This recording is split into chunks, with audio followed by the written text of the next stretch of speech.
Hey guys, welcome back to channel.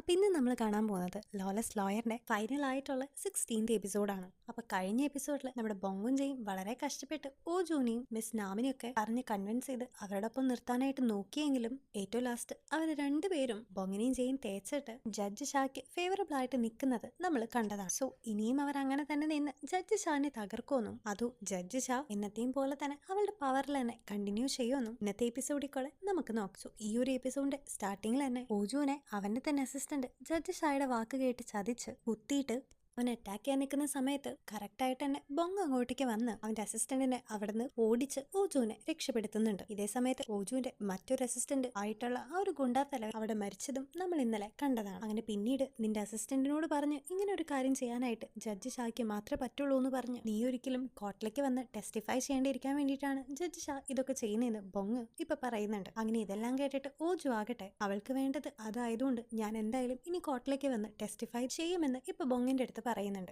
ഇതേ സമയത്ത് ബോധം കെട്ടതിന് ശേഷം ജയിലിലേക്ക് എത്തിച്ച് മിസ് നാമാകട്ടെ ഇപ്പൊ ജയെ കണ്ടിട്ട് ആ ഒരു സമയത്ത് എന്താണ് പറയേണ്ടതെന്ന് തനിക്ക് അറിയില്ലായിരുന്നു. ജഡ്ജ് ഷാക്കെതിരെ മൊഴി കൊടുക്കണമെന്ന് ആകെ കൺഫ്യൂസ്ഡ് ആയിപ്പോ ബോധം കെട്ടതായിട്ട് അവൾ അഭിനയിച്ചതാണെന്നും ഇപ്പൊ അവൾ റിവീൽ ചെയ്യുന്നുണ്ട്. അങ്ങനെ ഇരിക്കാണ് ബൊങ് അവളുടേക്ക് വന്നിട്ട് ഓജുവിന് പറ്റിയതും ഓജു എന്തായാലും ടെസ്റ്റിഫൈ ചെയ്യുമെന്നും ഇപ്പോൾ അവരുടെ രണ്ടുപേരുടെ അടുത്തായിട്ട് പറയുന്നുണ്ട്. മാത്രമല്ല ഓജുവിന് വരെ ഇപ്പൊ ജഡ്ജസ് ആയിട്ട് പണിതുകൊണ്ടിരിക്കുകയാണെന്നും അതുകൊണ്ട് നീ ഒരിക്കലും തന്നെ അവളെ ട്രസ്റ്റ് ചെയ്യരുതെന്നും ഇപ്പൊ ബൊങ് മിസ് നാമിന്റെ അടുത്ത് പറയുന്നുണ്ട്. അങ്ങനെ അവര് അവിടെ നിന്ന് പോയതിനു ശേഷം മിസ് നാമിനെ കാണാനായിട്ട് അവളുടെ മകളായിട്ടുള്ള യോൺഹി വരുന്നുണ്ട്. ജഡ്ജ് ഷാ കുറെ കാര്യങ്ങൾ പറഞ്ഞ് ഓൾറെഡി യോൺഹിയെ ബ്രെയിൻ വാഷ് ചെയ്ത് വെച്ചുകൊണ്ട് യോൺഹി ആദ്യം തന്നെ വരുമ്പോൾ മിസ് നാമ് അവളുടെ കരിയർ ഡിസ്ട്രോയ് ചെയ്തതിന്റെ പേരിൽ അവളോട് സോറിയൊക്കെ ചോദിക്കുന്നുണ്ടെങ്കിലും അമ്മ ബോങ്ങിന്റെ ഒപ്പം നിൽക്കുകയാണെങ്കിൽ അമ്മയ്ക്ക് ഒന്നും തന്നെ നേടാൻ പറ്റില്ലെന്നും പകരം ജഡ്ജ് ഷായുടെ അടുത്ത് ഒരു പ്രാവശ്യം കൂടി റിക്വസ്റ്റ് ചെയ്യുകയാണെങ്കിൽ ജഡ്ജ് നമ്മൾ ഇപ്പോഴും രക്ഷിക്കുമെന്നും അമ്മ വിചാരിക്കുന്ന പോലത്തെ ഒരാളല്ല ജഡ്ജ് ഷാ എന്നൊക്കെ അവൾ പറഞ്ഞ് മിസ് നാമിനോട് റിക്വസ്റ്റ് ചെയ്യുന്നുണ്ടെങ്കിലും താൻ ഇത്രയും അതം പതിച്ച് ഒരു ജയിലിൽ കിടക്കേണ്ടി വരുന്നത് ജഡ്ജ് ഷായാണെന്ന് മിസ് നാമം പറയുമ്പോൾ അത് കേട്ടിട്ട് ഇഷ്ടപ്പെടാതെ യോൺഹി അവിടെ നിന്ന് പോകുന്നുണ്ട്. ഇതേ സമയത്ത് തന്നെ ജയി പോയിട്ട് ഇതിന് മുമ്പത്തെ എപ്പിസോഡുകളിലായിട്ട് നമ്മൾ കണ്ടിട്ടുണ്ടായിരുന്നു ജഡ്ജ് ഷായിനെ വരെ ചോദ്യം ചെയ്യുന്ന ധൈര്യശാലിയായിട്ടുള്ള ആ ഒരു റിപ്പോർട്ടറിന്റെ അടുത്തേക്ക് ചെന്നിട്ട് മിസ് നാമിന്റെ ആ ഒരു ട്രയലിലേക്ക് നിങ്ങൾ വരണമെന്നും നിങ്ങൾ വരുമ്പോൾ ഫോറിൻ ആയിട്ടുള്ള ഒരുപാട് റിപ്പോർട്ടേഴ്സിനെയും കൊണ്ടുവരണമെന്നും അവളിപ്പോൾ ആ ഒരു റിപ്പോർട്ടറിന്റെ അടുത്ത് റിക്വസ്റ്റ് ചെയ്യുന്നുണ്ട്. കാരണം ഈ ഒരു കേസിന്റെ അവസാനം എല്ലാ വിരലുകളും കൈ ചൂണ്ടുന്നത് ജഡ്ജ് ഷായുടെ മേത്തേക്ക് ആയതുകൊണ്ട് ഏറ്റവും അവസാന നിമിഷത്തിൽ മീഡിയനെ ഉപയോഗിച്ച് എന്തെങ്കിലുമൊക്കെ മാറ്റിമറിച്ചാലോ എന്ന് വിചാരിച്ചിട്ടാണ് അവൾ ഫോറിൻ ആയിട്ടുള്ള റിപ്പോർട്ടേഴ്സിനെ ഇപ്പൊ അങ്ങോട്ടേക്ക് വിളിക്കുന്നത്. അവരാകുമ്പോൾ ഓൾറെഡി ഇന്റർനാഷണലി ഈ ഒരു ന്യൂസ് സ്പ്രെഡ് ആവുകയും പിന്നീട് ജഡ്ജ് ഷായ്ക്ക് ഒന്നും തന്നെ ഇതിൽ ചെയ്യാനും പറ്റാതിരിക്കുകയും വരും. അങ്ങനെ കാര്യങ്ങൾ അവിടെ പോകുമ്പോൾ മിസ് നാമിനെ കാണാനായിട്ട് വീണ്ടും ഇപ്പൊ ജഡ്ജ് ഷായും അവളുടെ ഒപ്പം വേറൊരു ലോയർ കൂടിയിട്ട് എത്തിയിരിക്കുകയാണ്. എന്നിട്ട് ജഡ്ജ് ഷായ ആകട്ടെ ബൊങ് ഓജുവിനെ ടെസ്റ്റിഫൈന് കൊണ്ടുവരുന്നല്ല നിന്റെ അടുത്ത് പറഞ്ഞത്, പക്ഷെ ശരിക്കും അവൻ ഓജുവിനെ കൊണ്ടുവരാനൊന്നും പോകുന്നില്ലെന്നും അവന്റെ അമ്മയുടെ മരണത്തിനുള്ള റിവെഞ്ചാണ് അവൻ നിനക്കും എനിക്കെതിരെ എടുക്കുന്നതെന്നൊക്കെ പറഞ്ഞ് വീണ്ടും അവളെ ബ്രെയിൻ വാഷ് ചെയ്യാനായിട്ട് ജഡ്ജ് ഷാ ശ്രമിക്കുന്നുണ്ട്. അങ്ങനെ അതിനുശേഷം അവർ പുറത്തേക്ക് ഇറങ്ങുന്ന സമയത്ത് അവളുടെ ഒപ്പം ഉണ്ടായിരുന്ന ആ ഒരു ലോയർ ശരിക്കും നിങ്ങൾ മിസ് നാമിനെ വിശ്വസിക്കുന്നുണ്ടോ എന്ന് അവളോട് ചോദിക്കുമ്പോൾ മിസ് നാമും ഓജും രണ്ടുപേരും തനിക്കെതിരാണെന്നും ഇല്ലാതാക്കിയില്ലെങ്കിൽ ഒന്നും നടക്കാൻ പോണില്ലെന്നും ജഡ്ജ് ഷാ പറയുന്നുണ്ട്. ഇതേ സമയത്ത് ലേറ്റ് നൈറ്റ് ആയിട്ട് ആ ഒരു കേസിന്റെ പുറകിൽ വർക്ക് ചെയ്തുകൊണ്ടിരിക്കുന്ന ബൊങ്ങിന്റെ ഫോണിലേക്ക് ആരോ കോൾ ചെയ്തിട്ട് അവന്റെ അടുത്ത് എന്തോ ഒരു കാര്യം പറയുന്നുണ്ട്. അതെന്താണെന്ന് നമ്മൾ ആക്ച്വലി കേൾപ്പിക്കുന്നില്ലെങ്കിലും അവൻ ആകെ എന്തോ സീരിയസ് ആയിട്ട് ജയെ നോക്കുന്നുണ്ട്. അങ്ങനെ പിറ്റേ ദിവസം ട്രയൽ തുടങ്ങുന്നേക്കാളും മുമ്പ് തന്നെ ജഡ്ജ് ഷായും നമ്മുടെ ലോയർ കപ്പിളും മീറ്റ് ചെയ്യുന്നുണ്ട്. ആ ഒരു സമയത്ത് ഓജുവിനെ ഇവിടേക്ക് ഒരു വിറ്റ്നസ് ആയിട്ട് കൊണ്ടുവരാൻ നിനക്ക് ഒരിക്കലും സാധിക്കില്ലെന്നും അവൻ നിന്നെ ചീറ്റ് ചെയ്ത് ഒരിക്കലും ഇങ്ങോട്ട് വരാൻ പോകുന്നില്ലെന്നും സ്വന്തം കാര്യം നോക്കി അവനിപ്പോ വേറെ ഏതെങ്കിലും നാട്ടിലേക്ക് പോയിട്ടുണ്ടാവൂന്ന് ജഡ്ജ് ഷാ പറയുമ്പോൾ ജയ ആകട്ടെ എന്തൊക്കെയായാലും ഇന്നത്തെ ട്രയൽ ജഡ്ജ് ഷായുടെ അവസാനത്തെ ട്രയലാണെന്നും പറഞ്ഞ് അവിടെ നിന്ന് പോകുന്നുണ്ട്. അങ്ങനെ പിന്നീട് അവർ കോർട്ടിലേക്ക് വരുമ്പോൾ നേരത്തെ ജയി പറഞ്ഞതുപോലെ ആ ഒരു റിപ്പോർട്ടർ ഒരുപാട് ഫോറിൻ റിപ്പോർട്ടേഴ്സിനെ ആയിട്ട് അവിടെ എത്തിയിട്ടുണ്ട്. മാത്രമല്ല പിന്നീട് മിസ് നാമിനെ അങ്ങോട്ടേക്ക് കൊണ്ടുവരുന്ന സമയത്ത് മിസ് നാമും അവളുടെ മകളായിട്ടുള്ള യോൺഹിയും ആകെ തെറ്റിപ്പിരിഞ്ഞതുപോലെയാണ് ഇരിക്കുന്നത്. കാരണം നേരത്തെ നമ്മൾ കണ്ട പോലെ തന്നെ യോൺഹിക്ക് ഇപ്പോഴും ജഡ്ജ് ഷായിന് വളരെ വിശ്വാസമായിരുന്നു. ഇത് മനസ്സിലാക്കിയിട്ട് തന്നെ ജയി മിസ് നാമിന്റെ അടുത്ത് ഇന്ന് എന്തൊക്കെ ഉണ്ടായാലും നിന്നെ കൺട്രോൾ ചെയ്യുന്നത് ജഡ്ജ് ഷാ ആവാൻ നീ സമ്മതിക്കരുതെന്നും സത്യങ്ങളെല്ലാം ടെസ്റ്റിഫൈ ചെയ്യാനും അവളുടെ അടുത്ത് പറയുന്നുണ്ട്. അങ്ങനെ ട്രയൽ തുടങ്ങുമ്പോൾ മിസ് നാമ അവളെ കൊല്ലുമെന്ന് പറഞ്ഞ ആ ഒരു വീഡിയോ എവിടെ നിന്നാണ് നിങ്ങൾക്ക് കിട്ടിയതെന്ന് ഇപ്പൊ ജയി ഈ ഒരു കേസ് അന്വേഷിച്ച ഡിറ്റക്റ്റീവിന്റെ അടുത്ത് ചോദിക്കുന്നുണ്ട്. അങ്ങനെ ആ ഒരു വീഡിയോ തങ്ങൾക്ക് തന്നത് ചീഫ് പ്രോസിക്യൂട്ടർ ആയിട്ടുള്ള ജങ് ആണെന്ന് ഡിറ്റക്റ്റീവ് പറയുമ്പോൾ ഇങ്ങനെയാണ് ജങ്ങിന്റെ കയ്യിൽ ഈ ഒരു വീഡിയോ കിട്ടിയതെന്നും അങ്ങനെ ഒരു പ്രോസിക്യൂട്ടർ നേരിട്ട് ഇടപെട്ട് തെളിവ് തരുന്നത് സാധാരണമായിട്ടുള്ള ഒരു കാര്യമാണോന്നും ജയി ചോദിക്കുമ്പോൾ അത് വളരെ സ്ട്രേഞ്ച് ആയിട്ടുള്ള ഒരു കാര്യമാണെന്ന് ഡിറ്റക്റ്റീവ് മറുപടി പറയും. പറയുന്നുണ്ട്. അങ്ങനെ പിന്നീട് ബൊങ് വന്നിട്ട് പ്രോസിക്യൂട്ടർ ആയിട്ടുള്ള ജങ്ങിനെ ഇപ്പൊ ഇരുത്തിയിട്ട് ആ ഒരു വീഡിയോ അവൻ എവിടെ നിന്നാണ് കിട്ടിയെന്ന് ചോദിക്കുമ്പോൾ ആ ഒരു ഇൻഫോമർ ആരായിരുന്നു തനിക്ക് അറിയില്ലെന്നും അനോണിമസ് ആയിട്ടുള്ള ഒരു സോഴ്സിൽ നിന്നാണ് ഈ ഒരു വീഡിയോ കിട്ടിയതെന്നും ജങ് പറയുന്നുണ്ട്. ഇത് കേൾക്കുന്ന ബൊങ് ആകട്ടെ ആ ഒരു ഇൻഫോമർ നിന്നേക്കാളും പവർ കൂടിയ ഒരാളല്ലേ എന്നും, കാരണം ഓൾറെഡി കഴിഞ്ഞ ട്രയലിൽ വെച്ചിട്ട് സ്കോർപിയോണും അവനേക്കാളും പവർ കൂടിയിട്ടുള്ള ഒരാളാണ് തന്നോട് ഇതെല്ലാം ഓർഡർ ചെയ്തതെന്ന് പറഞ്ഞിട്ടുണ്ടായിരുന്നു എന്നും ഒക്കെ പറഞ്ഞിട്ട് നിന്നേക്കാളും ആ പവർ കൂടിയ ആള് ആരായാലും ഇന്ന് തന്നെ അയാളുടെ ട്രൂ ഐഡന്റിറ്റി ഈ ഒരു കോർട്ടിന് മുമ്പിൽ വരുന്ന ജഡ്ജ് ഷായുടെ മുഖത്ത് തന്നെ നോക്കിയിട്ട് പറയുന്നുണ്ട്. ഇതൊക്കെ കേട്ടിട്ട് ജഡ്ജ് ഷായ ആകട്ടെ അവളുടെ ജഡ്ജിന്റെ പവർ ഉപയോഗിച്ച് കേസിനെ വഴി തിരിച്ചു വെക്കാനായിട്ട് നോക്കുന്നുണ്ടെങ്കിലും ജെയും ബൊങ്ങും കൂടിയിട്ട് ഇതിനൊരു അവസരം കൊടുക്കാതെ കണ്ടിന്യൂസ് ആയിട്ട് ക്വസ്റ്റ്യൻ ചെയ്തുകൊണ്ടിരിക്കുകയാണ്. അങ്ങനെ പിന്നീട് ബൊങ് മിസ് നാമിന്റെ അടുത്ത് ശരിക്കും ആ ഒരു തായ് മസാജറെ കൊല്ലാനായിട്ട് ഓർഡർ ചെയ്തത് നീ തന്നെയാണോ എന്ന് അവളുടെ അടുത്ത് ചോദിക്കുമ്പോൾ യോൻഹിയും ജഡ്ജ് ഷായും ഒക്കെ അവളുടെ അടുത്ത് കുറ്റമേകാൻ പറഞ്ഞതുപോലെ ഇപ്പോ അവൾ തന്നെയാണ് അവർ കൊലപാതകം ചെയ്തതെന്ന് അവൾ അഡ്മിറ്റ് ചെയ്യുന്നുണ്ട്. ഇത് കേട്ട അപ്പൊ തന്നെ ജഡ്ജ് ഷാക്ക് ഇതിരെ ആശ്വാസമായിട്ട് പ്രതി കുറ്റം സമ്മതിച്ച സ്ഥിതിക്ക് ഈ ഒരു കേസ് ഇവിടെ വെച്ച് നിർത്താന്ന് പറയുമ്പോഴേക്കും ഏറ്റവും ഇമ്പോർട്ടന്റ് ആയിട്ടുള്ള ക്വസ്റ്റ്യൻ ഞാൻ ചോദിച്ചിട്ടില്ലെന്ന് പറഞ്ഞ് ബൊങ് വീണ്ടും മിസ് നാമിന്റെ അടുത്ത് ആര് പറഞ്ഞിട്ടാണ് നീ അങ്ങനെ ആ ഗുണ്ടകളോട് ഓർഡർ ചെയ്തെന്ന് ചോദിക്കുമ്പോൾ തന്നെക്കാളും പവർ കൂടിയിട്ടുള്ള ഒരാളാണ് ഇതൊക്കെ ചെയ്തതെന്ന് അവള് പറയുന്നുണ്ട്. ഇത് കേൾക്കുന്ന ബൊങ് നേരത്തെ ജങ് എന്ന് പറഞ്ഞ ആ ഒരു പ്രോസിക്യൂട്ടർ അവനേക്കാളും പവർ കൂടിയ ഒരാള് അവന് വീഡിയോ കൊടുത്തതായിട്ട് പറഞ്ഞതും കഴിഞ്ഞ ദിവസത്തെ ട്രയലില് സ്കോർപിയോൺ പറഞ്ഞിട്ടുള്ള ആ ഒരു പവർ കൂടിയ ആളും അത് തന്നെയാണോ ഇപ്പൊ മിസ് നാം ഉദ്ദേശിക്കുന്ന ആ പവറിലുള്ള ആളെന്ന് ചോദിക്കുമ്പോൾ മിസ് നാം അതെ എന്ന് പറഞ്ഞിട്ട് ഈ ഒരു ഗിസിയോങ്ങില് ഏറ്റവും കൂടുതൽ പവറുള്ള ജഡ്ജ് ചാ മുൻ സുക്കാണ് തന്നോട് ഈ കാര്യങ്ങളെല്ലാം പറഞ്ഞതെന്ന് പറയുമ്പോൾ ആ ഒരു കോർട്ട് ഫുള്ള് തന്നെ ഷോക്ക്ഡ് ആയിട്ട് പോവാണ്. ഇത് കേൾക്കുന്ന ബൊങ്ങിനും ടീമിനും ചെറിയ ആശ്വാസം ആകുന്നുണ്ട്. പക്ഷെ ഇത് കേൾക്കുന്ന ജഡ്ജ് ഷായ ആകട്ടെ എന്നെ പറ്റി ഇങ്ങനെ എന്തിനാ വെറുതെ ഫ്രെയിം ചെയ്ത് പറയുന്നത്, ഇങ്ങനെ ഒരു കാര്യം നീ പറഞ്ഞതായിട്ട് തന്നെ ഞാൻ കണക്കാക്കുന്നില്ല എന്ന് പറഞ്ഞു ആ ഒരു വിറ്റ്നസിന്റെ മൊഴി തന്നെ ഇറേസ് ചെയ്ത് കളയാനായിട്ട് ആവശ്യപ്പെടുന്നുണ്ടെങ്കിലും പ്രോസിക്യൂഷനും റിപ്പോർട്ടേഴ്സിനും എല്ലാരും കൂടി അവിടെ കിടന്ന് അലമ്പ് വെക്കുമ്പോൾ തന്റെ ഭാഗം രക്ഷിക്കാനായിട്ട് തന്റെ ഒരു വിറ്റ്നസ് ആയിട്ട് അവളിപ്പോ അവളുടെ തന്നെ അറ്റോർണിനെ വിളിക്കുന്നുണ്ട്. അങ്ങനെ ആ ഒരു വക്കീല് വന്നിട്ട്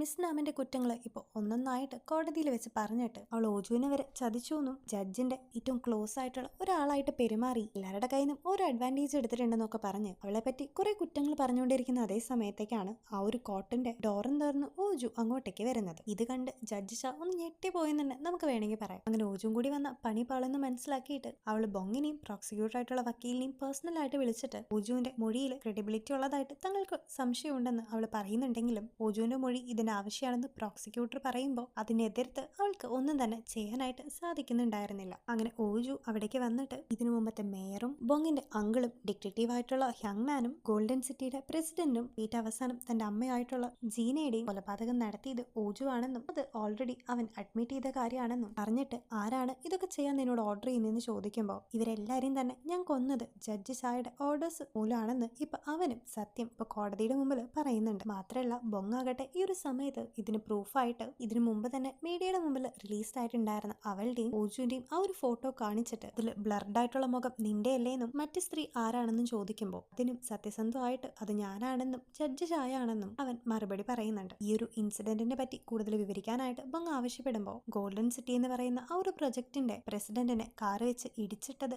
ജഡ്ജ് ഷായ ആണെന്നും പിന്നീട് കുറ്റമേൽക്കാനായിട്ട് തങ്ങളോട് ആവശ്യപ്പെട്ടതും ജഡ്ജ് ഷാ തന്നെയാണെന്നും ഇപ്പൊ അവൻ കോടതിയുടെ മുമ്പിൽ വെച്ച് റിവീൽ ചെയ്യുന്നുണ്ട്. ഇതിനിടയ്ക്ക് തന്നെ ജഡ്ജ് ഷാ അവളുടെ സത്യങ്ങൾ പുറത്തു വരാതിരിക്കാനായിട്ട് കുറെയൊക്കെ ശ്രമിക്കുന്നുണ്ടെങ്കിലും ഇപ്പൊ ഏകദേശം കാര്യങ്ങളൊക്കെ റിപ്പോർട്ടേഴ്സിന് മനസ്സിലായതുകൊണ്ട് മാത്രമല്ല പ്രോസിക്യൂഷനും ഇപ്പൊ ഷായ്ക്ക് എതിരായതുകൊണ്ട് ഒന്നും ചെയ്യാൻ പറ്റാതെ ഒക്കെ നിസ്സഹായായിട്ട് ഇരിക്കുകയാണ് ജഡ്ജ് ഷാ. അങ്ങനെ ഏറ്റവും അവസാനം ഇതൊക്കെ അവർ വെറുതെ ഫ്രെയിം ചെയ്ത് ഇന്നസെന്റ് ആയിട്ടുള്ള എന്നെ കൊടുക്കാൻ നോക്കുന്നതാണെന്ന് ബൊങ്ങിനെയും ജെയും ചൂണ്ടിക്കാട്ടിയിട്ട് അവൾ പറയുമ്പോൾ ജെയ് എഴുന്നേറ്റ് കോർട്ടിന്റെ ബാക്കിലായിട്ടുണ്ടായിരുന്ന അവളുടെ അമ്മേനെ ഇപ്പൊ കോർട്ടിലേക്ക് വിളിച്ചിട്ട് ഇത് തന്റെ അമ്മയാണെന്നും മാത്രമല്ല അന്ന് ജഡ്ജ് ഷാ ആ ഒരു പ്രസിഡന്റിനെ കൊന്നതിന് ശേഷം ഓജുവിനോട് കാര്യങ്ങളെല്ലാം പറയുന്നത് ഫോട്ടോസൊക്കെ എടുത്ത് നമ്മളിപ്പോ ഈ കണ്ട ഫോട്ടോഗ്രാഫ്സ് ഒക്കെ എടുത്തിരിക്കുന്നത് തന്റെ അമ്മയാണെന്നും ഇപ്പൊ അവള് പറയുമ്പോൾ ഇത് കേട്ട് ആ ഒരു കോർട്ടിലുള്ള എല്ലാവരും തന്നെ ആകെ ഷോക്ക്ഡ് ആയിട്ട് ഓരോരുത്തരായിട്ട് ജഡ്ജ് ഷായുടെ അടുത്ത് എഴുന്നേറ്റ് നിന്ന് സത്യം പറയാനായിട്ട് ആവശ്യപ്പെടുകയാണ്. ഇതേ സമയത്ത് ജഡ്ജ് ഷായുടെ പിറകിൽ ഇത്രയൊക്കെ കുറ്റങ്ങൾ വന്നതുകൊണ്ട് തന്നെ ഈ ഒരു ട്രയൽ നടത്താനായിട്ട് നിങ്ങൾക്ക് അധികാരമില്ലെന്ന് പറഞ്ഞ് പ്രോസിക്യൂഷനും അവള് പുറത്താക്കുമ്പോൾ ആകെ പെട്ട കാര്യം ജഡ്ജ് ഷാ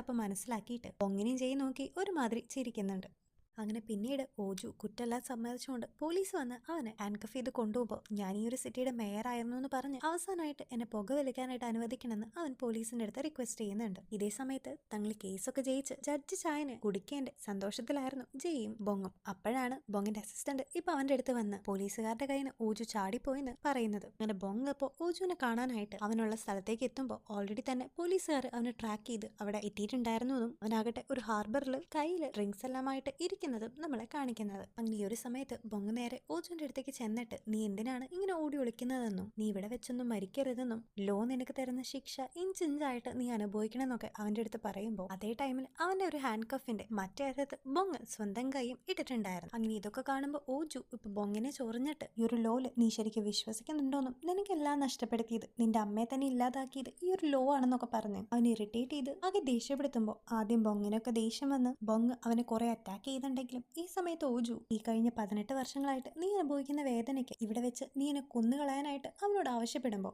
ഇതെല്ലാം കേട്ട് ബൊങ്ങിന് തരിച്ചു വരുന്നുണ്ടെങ്കിലും നിന്നെപ്പോലെ ഒരാളുടെ ഡേർട്ടി ബ്ലഡ് ഒരിക്കലും എന്റെ കയ്യിൽ വീഴാനായിട്ട് ഞാൻ സമ്മതിക്കില്ലെന്നും നിന്നെ ഞാൻ ലോ വെച്ച് തന്നെ കൈകാര്യം ചെയ്തോളാന്ന് ബൊങ് പറയുന്നുണ്ട്. ഇതേ സമയത്ത് ഞാൻ ജനിച്ചത് ഈ ഒരു ഹാർബറിന്റെ അവിടെയാണെന്നും മരിക്കുന്നതും ഇവിടെ വെച്ചാകുന്നു എന്ന് പറഞ്ഞിട്ട് ജഡ്ജ് ഷായിനെ ലോ വെച്ച് നീ പൂട്ടിക്കോളാനും പറഞ്ഞ് ഓജു ഇപ്പോൾ അവനെ തന്നെ വെടിവെച്ച് അവിടെ വെച്ച് സൂയിസൈഡ് ചെയ്യുന്നുണ്ട്. അങ്ങനെ ഓജുവിന്റെ ചാപ്റ്റർ ഇവിടെ ക്ലോസ്ഡ് ആയി. ഇതേ സമയത്ത് ജഡ്ജ് ഷായ ആകട്ടെ തന്റെ കയ്യിൽ നിന്ന് എല്ലാം പോയി എന്നറിഞ്ഞിട്ട് ഒരു സൈക്കോനെ പോലെ എല്ലാം നോക്കി ചിരിച്ചിട്ട് ഒരു ജസ്റ്റിസിന്റെ റോബ് മൂരിയിട്ട് അവിടെ നിന്ന് പുറത്തേക്ക് ഇറങ്ങി പോകുന്നുണ്ട്. അങ്ങനെ പിന്നീട് പോലീസുകാരെല്ലാം വന്ന് അവളെ അറസ്റ്റ് ചെയ്യുന്നുണ്ട്. തൊട്ടു പിന്നാലെ തന്നെ ഈ ഒരു ക്രൈംസ് എല്ലാം ചെയ്യാനായിട്ട് അവളുടെ ഒപ്പം നിന്നിട്ടുണ്ടായിരുന്ന അവളുടെ ഒപ്പം നിന്ന ആ ഒരു ലോയറിനെയും പ്രോസിക്യൂട്ടർ ആയിട്ടുള്ള ജങ്ങിനെയും എല്ലാരെയും അവർ അറസ്റ്റ് ചെയ്ത് കൊണ്ടുപോകുന്നുണ്ട്. ഇതേ സമയത്ത് തന്നെ ജയും ബൊങ്ങും കൂടിയിട്ട് പ്രോസിക്യൂട്ടർ പോയിട്ട് കണ്ടിട്ട് ജഡ്ജ് ഷാന്റെ മേലുള്ള കേസുകളുടെ എണ്ണം കൂട്ടാനായിട്ട് അവന്റെ അമ്മയുടെ കേസ് ഫയൽ എടുത്ത് കൊടുത്തിട്ട് അത് റീ ഇൻവെസ്റ്റിഗേറ്റ് ചെയ്യണമെന്ന് ഇപ്പൊ പ്രോസിക്യൂട്ടറുടെ അടുത്ത് ആവശ്യപ്പെടുന്നുണ്ട്. ഇതേ ടൈമിൽ തന്റെ അമ്മയെ കാണാനായിട്ട് യോൺഹെ എത്തി അവരോട് സോറി എല്ലാം ചോദിച്ച് തന്റെ മിസ്റ്റേക്സ് ഒക്കെ അവളും അംഗീകരിക്കുന്നുണ്ട്. അങ്ങനെ അതിനെല്ലാം ശേഷം ബൊങ്ങും ജയും കൂടിയിട്ട്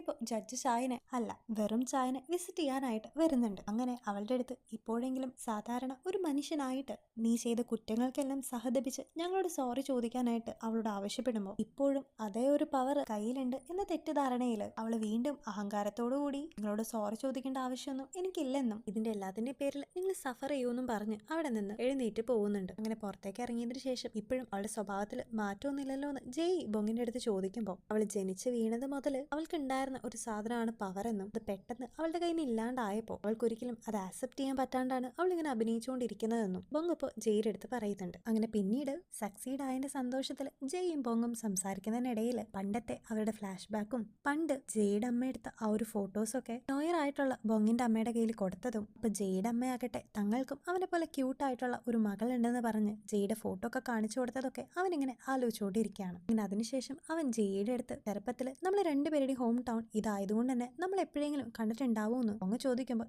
അതിനൊന്നും ഒരു സാധ്യതയില്ലെന്നും നമ്മൾ കണ്ടിട്ടില്ലെന്നും ജയ് പറയുന്നുണ്ടെങ്കിലും ഫ്ലാഷ് ബാക്കിൽ കുട്ടികളായിരുന്ന സമയത്ത് പണ്ട് തന്നെ ജയും ബൊങ്ങും കണ്ടതും സംസാരിച്ചതൊക്കെ ഫ്ലാഷ് ബാക്കിൽ നമ്മളെ കാണിക്കുന്നുണ്ട്. പിന്നെ പിന്നീട് നമ്മളെ കാണിക്കുന്നത് ജസ്റ്റിസ് കിട്ടുമെന്ന ആത്മവിശ്വാസത്തിൽ ജസ്റ്റിസിന്റെ ആ ഒരു സ്റ്റാച്യൂവിനെ നോക്കി നിൽക്കുന്ന ജയുടെയും ബൊങ്ങിന്റെ അടുത്തേക്ക് പ്രോസിക്യൂട്ടർ ആയിട്ടുള്ള ചിയോൺ വന്നിട്ട് സിയോളിലെ സ്പെഷ്യൽ യൂണിറ്റിലുള്ള പ്രോസിക്യൂഷൻ ഓഫീസിലേക്ക് ഞങ്ങൾക്ക് പ്രൊമോഷൻ കിട്ടിയെന്നും അവിടെ നിങ്ങളെപ്പോലെ സത്യസന്ധരായിട്ടുള്ള 2 ലോയേഴ്സിന്റെ കുറവുണ്ടെന്നും അവർ സ്പേസ് ഫില്ല് ചെയ്യാനായിട്ട് നിങ്ങൾക്ക് ആഗ്രഹമുണ്ടോന്നും ചോദിക്കുമ്പോൾ പരസ്പരം ഒന്നും നോക്കിയിട്ട് അവർ രണ്ടുപേരും വളരെ സന്തോഷത്തോടെ അത് ആക്സെപ്റ്റ് ചെയ്യുന്നുണ്ട്. അങ്ങനെ പിന്നീടുള്ള കുറച്ച് ദിവസങ്ങൾ നമ്മുടെ ലോലസ് ഫേമിൽ കേസുകളുടെ ഒരു ബഹളം തന്നെയായിരുന്നു. അവർക്കെല്ലാം ഇടയിലിരുന്ന് ഒരു ലോലസ് ഫേമിലുള്ള എല്ലാ കൂട്ടരും കൂടി ഒന്നിച്ചുകൂടി വളരെ ഹാർഡ് വർക്ക് ചെയ്തിട്ട് നന്നായി തന്നെ ആ ഒരു ലോ ഫേം മുന്നോട്ട് കൊണ്ടുപോകുന്നുണ്ടായിരുന്നു. അങ്ങനെ പിന്നീട് അവിടുത്തെ കാര്യങ്ങളൊക്കെ ഒന്ന് ഒതുങ്ങുമ്പോൾ ബൊങ്ങും ജയും കൂടിയിട്ട് എക്സിക്യൂട്ടർ ആയിട്ടുള്ള ചിയോണിന്റെ ഒപ്പം ഇനി സിയോളിലേക്ക് പോവുകയാണെന്നും ബൊങ്ങിന്റെ അസിസ്റ്റന്റ് ഇപ്പൊ ലോ അക്കാഡമിയിൽ കയറി അതിനെപ്പറ്റി പഠിച്ച് ഈ ഒരു ലോലസ് ഫേം ഇനി മുമ്പോട്ട് കൊണ്ടുപോകുന്നും പറഞ്ഞ് അവര് നേരെ ഇനി സിയോളിലേക്ക് പോകുന്നുണ്ട്. അങ്ങനെ പ്രോസിക്യൂട്ടർ ആയിട്ടുള്ള ചിയോണിന്റെ ഒപ്പം